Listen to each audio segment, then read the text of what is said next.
Comment ça va ce matin? Ah ben, il y en a quelques-uns qui vont bien, c'est génial. Bienvenue.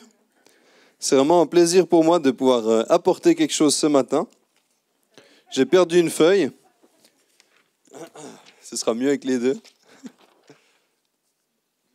Alors ce matin, j'ai un thème qui n'est pas tout à fait à la mode, mais je pense que c'est un thème qui est très important. Et je me réjouis de pouvoir en parler avec vous ce matin et je me réjouis de voir ce que Dieu a sur son cœur pour ce matin.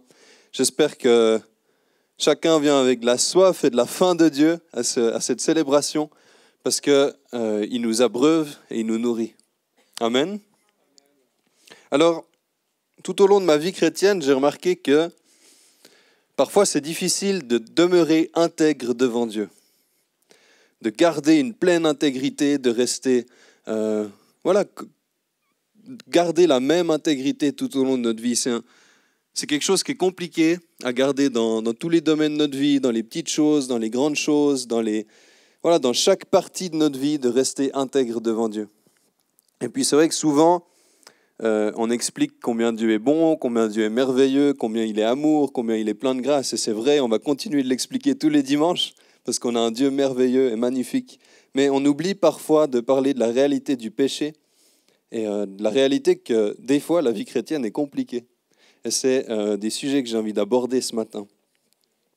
On représente Dieu sur cette terre. On est ses ambassadeurs. Alors c'est tellement important de le représenter au mieux. Puis de le représenter tel qu'il est. Que notre vie d'intégrité puisse représenter qui est Dieu. C'est un beau défi, hein? Alors, je vais commencer par définir ce que c'est que l'intégrité, plus précisément, puis après, on va partir avec les grands hommes de David. Ça se trouve dans 2 Samuel au chapitre 23. Peut-être il y en a qui connaissent ce chapitre, c'est les héros de David. Ça va être bien. Alors, le Larousse, il dit que l'intégrité, c'est l'état d'une chose qui a toutes ses parties, qui n'a pas subi d'altération. Wikipédia, il dit l'intégrité est la motivation première à être conforme à ce que l'on est réellement. Et donc, on peut dire que bibliquement, il s'agit pour l'homme de demeurer tel que Dieu l'a créé et d'avoir l'objectif d'accomplir la volonté de Dieu. En gros, l'intégrité, c'est être et demeurer tel que Dieu m'a créé. Je veux être qui Dieu a créé, le Arnaud que Dieu a créé. Et ça, c'est un beau défi, mais c'est quelque chose de tellement beau. Et je remarque aussi qu'à long terme, quand on parle de vie chrétienne, si on veut une vie chrétienne qui soit épanouie, si on veut avoir cette grâce de porter du fruit à long terme pour Dieu tout au long de notre vie, je crois que ça se passe dans l'intégrité. Être qui Dieu a créé. Ça vous va comme programme? Cool. Je vais vous partager un petit témoignage, mais on a tous des combats d'intégrité. Il y a tellement de domaines dans la vie où on peut perdre notre intégrité. Ça peut être nos relations, ça peut être notre honnêteté, ça peut être l'argent, ça peut être le pouvoir, ça peut être notre sexualité, ça peut être tellement de choses. Et un jour, j'ai failli perdre mon intégrité. Je jouais au poker avec des amis. Donc d'abord, on a commencé sans mettre d'argent, on jouait simplement avec des jetons, c'était rigolo. Puis ensuite, on s'est dit, mais pour que le jeu ait plus de piment, si des gens jouent au poker, vous savez ce que je veux dire, faut mettre un petit peu d'argent. Donc on a mis 5, 10 francs. Et puis, un jour, un ami m'a invité à jouer avec des gens que je ne connaissais pas. Alors qu'avant, c'était toujours entre bons amis et c'était un bon moment. Et je me suis retrouvé à cette soirée de poker où j'ai mis 20 francs sur la table. Et puis, voilà, après des heures de jeu, j'avais à peu près 150, 200 francs en jetons devant moi. J'étais tout content. J'étais étudiant à l'époque. Et puis, je me souviens qu'à un moment, j'étais sûr de tripler ma mise parce que j'avais un bon jeu. Puis normalement, je devais gagner. Puis en fait, j'ai tout perdu en 1 seconde. Puis en rentrant chez moi, je me disais, mais attends, il y a quand même quelque chose qui ne fonctionne pas. Parce que j'ai remarqué que dans mon cœur, ça avait créé une espèce d'adrénaline, une espèce de sentiment de « Waouh, c'est génial !» J'étais tout content d'avoir joué au poker avec autant de choses et ainsi de suite. Et puis je me suis dit, mais là, je suis en train de prendre la pente glissante. Là, je suis en train de manquer le but. Et j'ai eu cette conviction que si je refaisais ça, je risquais de perdre mon intégrité. J'étais arrivé à la limite, puis il ne fallait surtout pas que j'aille plus loin. Mais je reviendrai plus tard sur ce témoignage pour encore donner un petit peu plus. Alors, on va plonger maintenant dans 2 Samuel, au chapitre 23. Les versets 8 à 12, on va les lire en 3 fois. Et il y a 3 hommes de David qui sont appelés des héros de David, des hommes de guerre. J'étais à l'armée pendant 3 semaines. J'ai fait la guerre, entre guillemets, entre gros guillemets. Et puis, voilà, ça m'a fait repenser à ce texte. Et je trouve qu'il y a vraiment des bonnes choses dans ces hommes de David, notamment en ce qui concerne le combat de l'intégrité. Alors, le premier, il s'appelle Josheb-Bashébet, un nom très répandu de nos jours. Et voilà ce que la Bible dit au verset 8. « Voici le nom des vaillants hommes qui étaient au service de David. Josheb-Bashébet, le Tachkémonite, était le chef des officiers. Il était aussi appelé Adino l'Essénite, ce qui est beaucoup mieux. Il fit 800 victimes en une seule fois. » Voilà, ça c'est Adino l'Essénite. J'ai mis une photo de Adino l'Essénite. Aragorn. Voilà, pour ceux qui connaissent. J'ai mis cette photo du Seigneur des Anneaux parce que pour moi, Aragorn, il représente le guerrier accompli. D'ailleurs, c'est dit que ce Josheb-Bashébet, c'était le chef des officiers. Donc ce n'était pas un nouveau. Je pense qu'il avait connu déjà de nombreuses batailles. Il s'était exercé, il s'était entraîné au combat, à la guerre. Et puis, c'est important de le dire parce que je pense que ce que nous montre cet homme, pour nous aujourd'hui dans notre combat, c'est que l'entraînement est important. La technique est importante. On ne peut pas gagner un combat sans entraînement, sans savoir ce qu'on est en train de faire. C'est comme si on met une personne qui n'a jamais combattu au milieu d'un champ de bataille, elle n'a aucune chance. Tandis que ce Adino l'Essénite, il a fait 800 victimes en une seule fois. Donc moi j'imagine vraiment le guerrier avec des muscles, qui a une technique de combat juste incroyable. Il faut vraiment imaginer le barbare, quoi. Après, il y avait peut-être aussi une dimension miraculeuse pour venir à bout de 800 hommes. Mais vraiment, ce que je voulais mettre en exergue avec ce passage, c'est l'entraînement et la préparation. Et dans notre vie, si on a une attitude où on se dit « mais je m'entraîne dans mon combat », ça nous donne toujours plus de bagages, ça nous donne toujours plus de connaissances pour y arriver. Et donc même si j'échoue, c'est pas grave parce que Dieu me relève et puis l'échec est un bon entraînement, comme on dit. Mais il y a 2 attitudes différentes et je pense que lui, il avait la deuxième. La première attitude, c'est d'être au milieu d'un champ de bataille avec une attitude de laisser aller. On verra ce qui se passe. Je pense que tu ne fais pas longtemps si tu as cette attitude. Tandis que si tu as une attitude active, là, tu peux gagner. Et je crois que devant Dieu, lorsqu'on décide d'avoir une attitude active, intentionnelle dans nos combats, déjà ça lui plaît. Et je crois qu'il bénit cette intentionnalité. Ok, alors ça c'était pour Josheb-Bashébet. Maintenant on va passer à Éléazar au verset 9 à 10. C'est donc juste après. Après lui figurait Éléazar, fils de Dodo et petit-fils d'un Ashoshite. Il était l'un des 3 guerriers qui, avec David, défièrent les Philistins rassemblés pour combattre, tandis que les Israélites se retiraient sur les hauteurs. Il se leva et frappa les Philistins jusqu'à ce que sa main soit fatiguée et reste collée à son épée. L'Éternel accomplit une grande délivrance ce jour-là. Le peuple ne revint après Éléazar que pour procéder au pillage. Donc là, on a aussi quelque chose d'assez particulier. Il y a 2 armées qui se font face, et puis l'armée israélite décide de battre en retraite et de se retirer dans les hauteurs.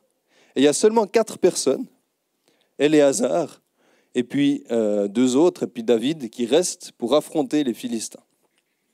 C'est quand même particulier, ils sont 4. J'imagine que si les autres sont partis en courant, c'est qu'en plus, il y avait beaucoup d'ennemis. Donc c'est quand même, voilà. Et c'est assez incroyable parce que le texte nous dit que Éléazar a combattu jusqu'à ce que sa main reste collée à son épée de fatigue. Alors j'ai essayé de réfléchir un peu à qu'est-ce que ça peut vouloir dire concrètement et je me suis dit que peut-être qu'après des heures et des heures et des heures de combat, ce muscle était tellement tétanisé qu'il ne pouvait plus desserrer la main de son épée ou un truc du genre. Mais bref, ce n'est pas ça la question de toute façon. Mais ce que ce passage nous montre, c'est la persévérance. La persévérance. Il a combattu jusqu'au bout. Et d'ailleurs, le texte dit que l'Éternel accomplit une grande délivrance ce jour-là. Donc il faut imaginer ce gars qui est sur le champ de bataille avec on va dire des centaines d'ennemis devant lui, et un ennemi après l'autre, il combat. Un homme après l'autre. Il continue son combat jusqu'à ce qu'il n'y ait plus. Et je trouve que c'est une belle allégorie pour nous aujourd'hui, parce qu'un jour après l'autre, on cherche à demeurer intègre devant Dieu. Un jour après l'autre, on est intentionnel pour garder notre intégrité. Un jour après l'autre, et on continue jusqu'à... Alors, si c'est un sujet qui est redondant dans ta vie, jusqu'à ce que la délivrance vienne. Et puis, en général aussi, on continue de demeurer intègre devant Dieu. Il faut continuer pas à pas. Et c'est vrai que si on regarde, je pense qu'il avait vu le nombre d'ennemis qu'il y avait au départ, mais je pense qu'il ne faut pas se focaliser sur la difficulté de la tâche. Je pense qu'il faut se focaliser sur un pas après l'autre. Alors je déclare un nouvel élan ce matin pour ceux qui sont fatigués dans leur combat, ceux qui ont besoin d'un renouveau. Je déclare vraiment que Dieu l'amène ce matin. Et c'est intéressant aussi dans ce petit texte, c'est écrit on comprend qu'ils étaient 4. Et je trouve que c'est bon de se rappeler qu'on a besoin les uns des autres. Parce que les 2 autres hommes qu'on voit, ils sont tout seuls. Mais là, ils étaient 4. Ils ont pu compter les uns sur les autres. Et je crois que quand on est dans une période difficile pour notre intégrité, pour notre combat contre le péché, je crois que c'est important d'avoir des gens autour de nous qui peuvent nous supporter, qui peuvent nous soutenir, en français, à qui on peut partager nos combats, qui peuvent prier avec nous, qui peuvent nous soutenir devant Dieu dans la prière, nous prendre des nouvelles et ainsi de suite. Il y a aussi le concept de... j'ai oublié le mot maintenant, ça tombe bien. Redevabilité, voilà, c'est ça, qui est excellent dans tout ce qui est du combat pour l'intégrité. Ok, et puis le dernier homme qu'on va prendre, donc il y en a plusieurs, il y en a plus, vous pouvez lire le chapitre 23 si vous voulez plus tard. Mais là, on va prendre Shamma. C'est encore une fois juste après Éléazar, au chapitre 11. Donc j'avais mis une photo aussi d'Éléazar. Voilà, on voit l'épée. Je ne sais pas s'il ressemblait à ça, mais... Shamma, versets 11 et 12. Après lui venait Shamma, fils d'Agé, originaire d'Arar. Donc c'est vrai qu'aux présentations, ça nous en dit toujours beaucoup. Ça parle beaucoup. Les Philistins s'étaient rassemblés à Léchi. Il y avait là une parcelle de terre remplie de lentilles. Et le peuple avait pris la fuite devant les Philistins. Shamma se posta au milieu du champ et le protégea. Il battit les Philistins et l'Éternel accomplit une grande délivrance. Alors ça, c'est assez incroyable, encore une fois. Il faut imaginer un champ de lentilles. J'ai mis une image d'un champ de lentilles. Et on imagine qu'il y avait des gens qui travaillaient dans ce champ de lentilles. L'armée philistine arrive pour envahir ce champ. Et puis, tous les travailleurs, ils battent en retraite. Ils courent se réfugier. Tous sauf un. Alors en fait, les Philistins, ils n'avaient pas de bol. Parce que dans le lot, il y avait un héros de David, un guerrier redoutable, qui s'est dit, non, moi je vais protéger ce champ. Il s'est planté au milieu du champ. Donc il était en train de travailler, on ne sait pas quelle arme il avait ou ainsi de suite. Il s'est planté au milieu du champ, puis il est venu à bout des Philistins. Alors qu'est-ce que ça dit exactement ? Et il le protégea. Il battit les Philistins et l'Éternel accomplit une grande délivrance. Il a battu les Philistins tout seul au milieu de son champ. Il y en a qui mettent en lien ce Shamma et le Shamgar de juge. Et là, pour Shamgar, dans Juge, on nous dit qu'il avait un aiguillon à bœuf, donc c'est une espèce de bâton pointu, et puis qui fit, je ne sais plus combien de victimes, des centaines, peut-être 800 ou 1000, je ne sais plus. Mais je trouve que là, quand on essaie d'analyser ce qui se passe, en fait, c'est tellement intéressant pour nous aujourd'hui. Et je vais vous expliquer pourquoi. Shamma, il s'attache à ce champ. Il aurait pu se dire, comme tous les autres, c'est quand je chante de lentilles. C'est pas important, je je vais partir et puis on protégera la ville s'ils continuent d'attaquer. Laissons ce champ aux Philistins, quoi. C'est qu'un champ de lentilles au final. Mais pourtant, Shamma, il avait la capacité de protéger ce champ. Il le savait, et donc il l'a fait. Il a protégé ce qu'il pouvait. Il n'a pas laissé la moindre victoire à l'ennemi, en fait. Et c'est ça qui est intéressant.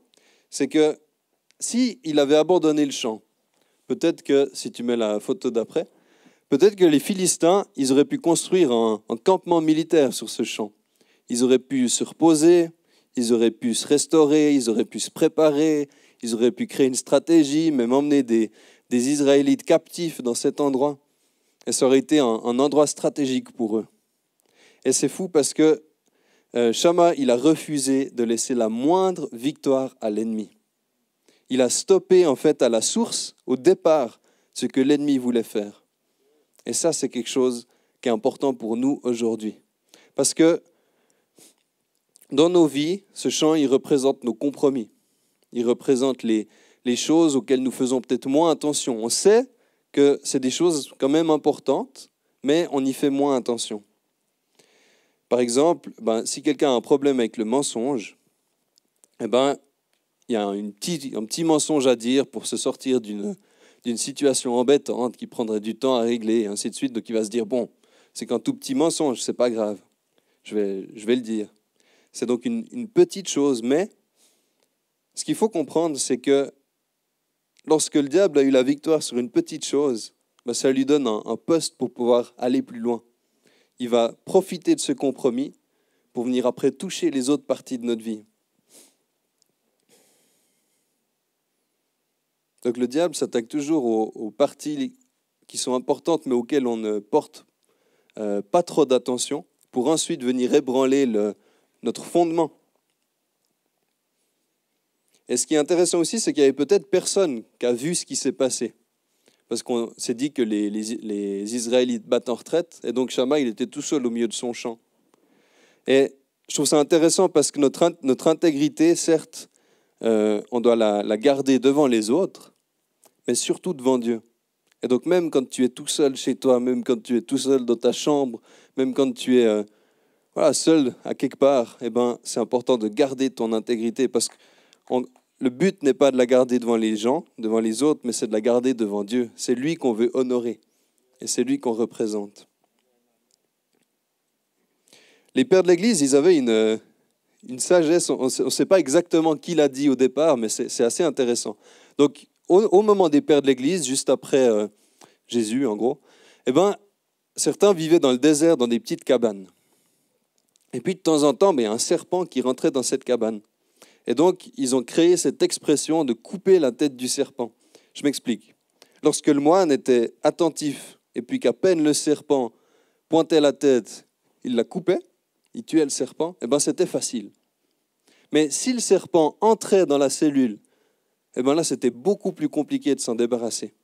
Et donc, lorsque tu es sur le point de faire quelque chose de mal, de perdre ton intégrité, c'est toujours plus facile de balayer ça au tout début plutôt que d'attendre que ce soit installé dans ta vie pour t'en défaire. Si je reprends mon sujet du mensonge, lorsque tu as menti à tout le monde et puis que tu as une espèce de toile d'araignée de mensonge, c'est beaucoup plus compliqué à démêler que si, lors de la première occasion de mentir, tu as dit non, je dis la vérité.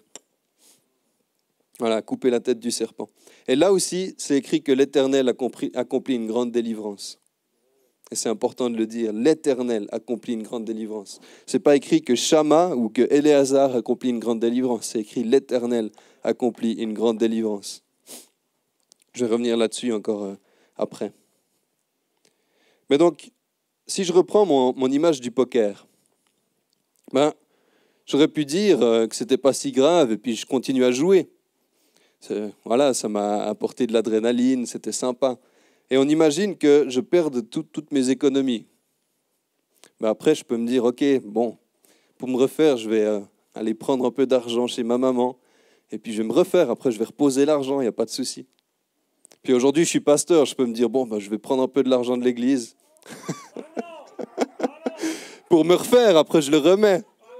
Non, mais c'est pour montrer à quel point, lorsqu'on laisse une petite chose qu'on sait qui est mauvaise grandir en nous, ben, ça peut prendre des proportions qui sont immenses. Et personne, aucun chrétien ne se dit, mais je vais faire quelque chose de grave comme ça, ou je veux dire, il y a de temps en temps des pasteurs qui tombent, qui ont détourné des fonds, qui ont fait des choses comme ça. Personne ne s'est dit, lorsqu'il a commencé sa vie de chrétien, ben moi je vais être un chrétien qui aura un mauvais témoignage, et puis je vais amener quelque chose de mauvais à l'Église.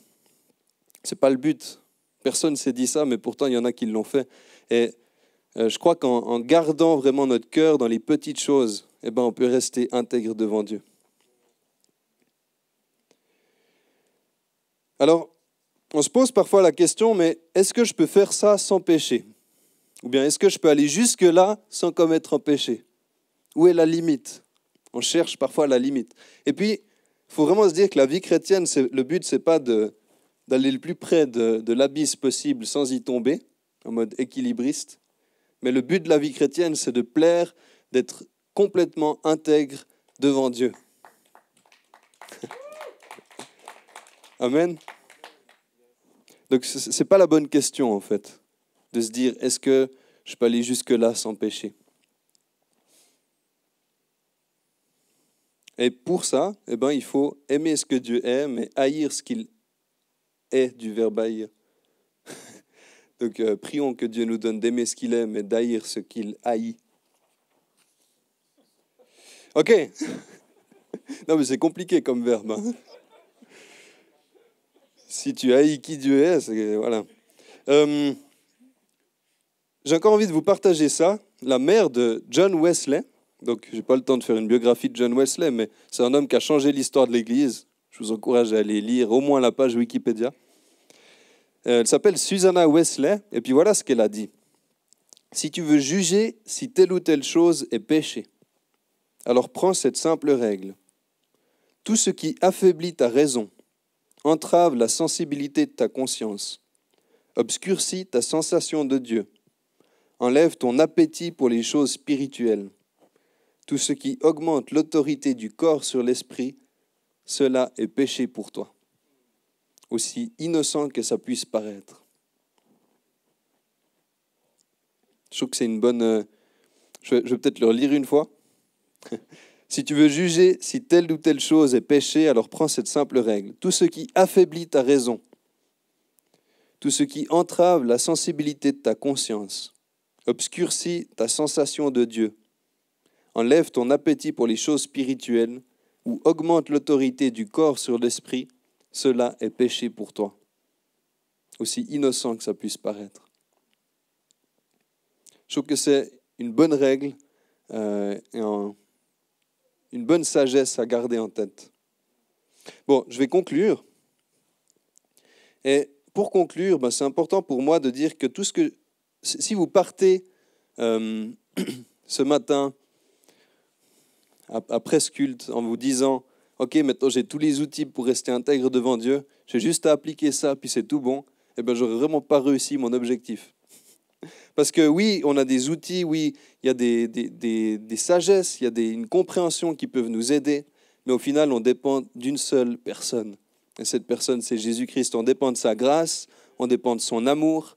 Et lorsque tu n'en peux plus, lorsque tu es à bout dans ton combat, lorsque tu sens que c'est compliqué pour toi de demeurer intègre, il n'y a qu'une seule chose à faire, c'est de prier, c'est de t'humilier devant Dieu et c'est de lui demander de te venir en aide.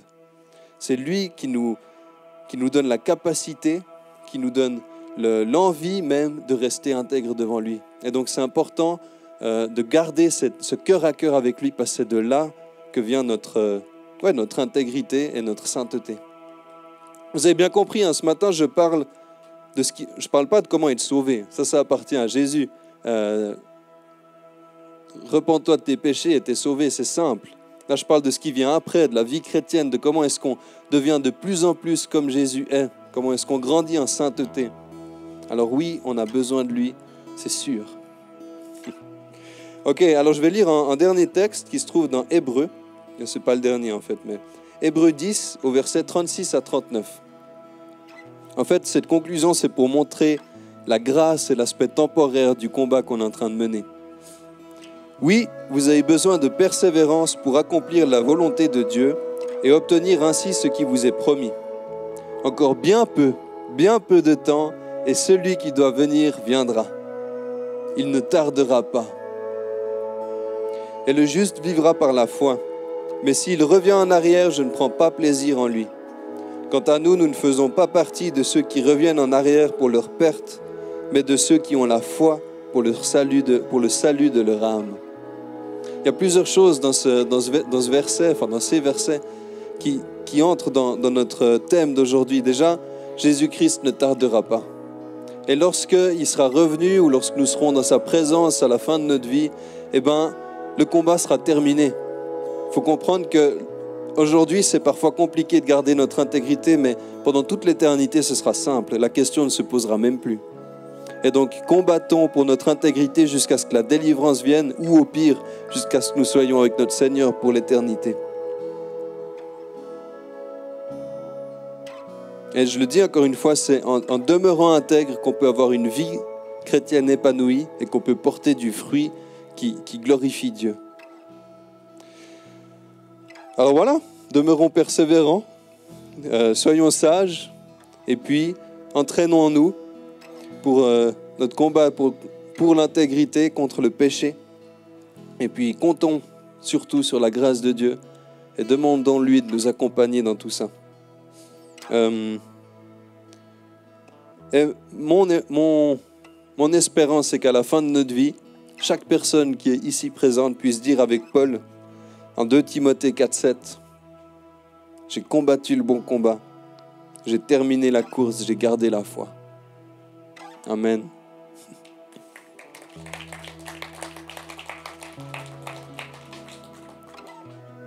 Alors je disais au milieu de mon message que Dieu amène un renouveau pour ceux qui sont fatigués dans leur combat. Et je propose qu'on prenne un temps de prière maintenant. Il y a plusieurs cas de figure. Il y a peut-être quelqu'un ici, tu as perdu ton intégrité. Et c'est le moment de venir vers Dieu, de lui demander pardon et de la récupérer. Peut-être tu es déjà allé trop loin, c'est pas la fin du monde. Dieu est bon, Dieu est plein de grâce, mais il attend que tu reviennes à lui et que tu te remettes en selle pour ce combat, pour ton intégrité. Alors, ne pars pas de cet endroit sans l'avoir fait. Peut-être que tu es à bout dans ton combat pour l'intégrité. Et là, en tant que corps, on va prier que Dieu vienne te soutenir, que Dieu vienne te donner un élan nouveau dans ce combat. Peut-être que tout va bien. Prions que Dieu continue de nous protéger. Peut-être que si tu te reconnais dans un des 2 premiers, je t'invite à te lever. Et puis ceux d'autour vont pouvoir prier pour toi. Ou alors on peut tous se lever, comme ça c'est moins, on se met moins en avant. Et puis, si tu as besoin de prière, si tu as perdu ton intégrité ou si tu es à bout dans ce combat, je t'encourage à aller vers quelqu'un et à lui demander de prier pour toi. Va vers quelqu'un à qui tu fais confiance et ainsi de suite, et demande-lui de prier pour toi, pour que Dieu te restaure et puis t'amène à la victoire, au nom de Jésus-Christ. Alors c'est parti. Et je vais prier aussi depuis ici. Seigneur, merci pour ta grâce. Et merci parce que quand on tombe, toi tu nous relèves. Alors je te prie Seigneur pour ceux qui sont tombés dans n'importe quel que soit le domaine de la vie, au milieu de nous, et je te prie que tu viennes les redresser. Je te prie que tu viennes les relever. Je te prie que tu viennes vraiment leur donner de retrouver leur intégrité et de se remettre en selle dans ce combat, Seigneur, au nom de Jésus-Christ. Merci parce que tu donnes l'humilité maintenant à chaque personne qui a besoin de prière à ce niveau-là, de se manifester et puis d'aller demander à quelqu'un de prier pour lui. Seigneur, on veut déclarer que tu viens redresser, que tu viens relever, que tu viens amener la solution dans ce qui peut sembler des situations qui sont complètement perdues. Au nom de Jésus-Christ, viens prendre soin, Seigneur, de ceux qui ont tellement besoin de toi. Et si quelqu'un est à bout aussi dans ce combat, si quelqu'un sent qu'il est sur le point de tomber, je prie maintenant que tu viens le renforcer, que tu viens lui donner une pleine conviction de qui tu es, d'avoir les yeux fixés sur toi, Seigneur, les pensées fixées sur toi. Et merci parce que tu viens vraiment par ta grâce, chacun nous garder dans notre intégrité. On veut déclarer que tu le fais tous les jours de notre vie, Seigneur.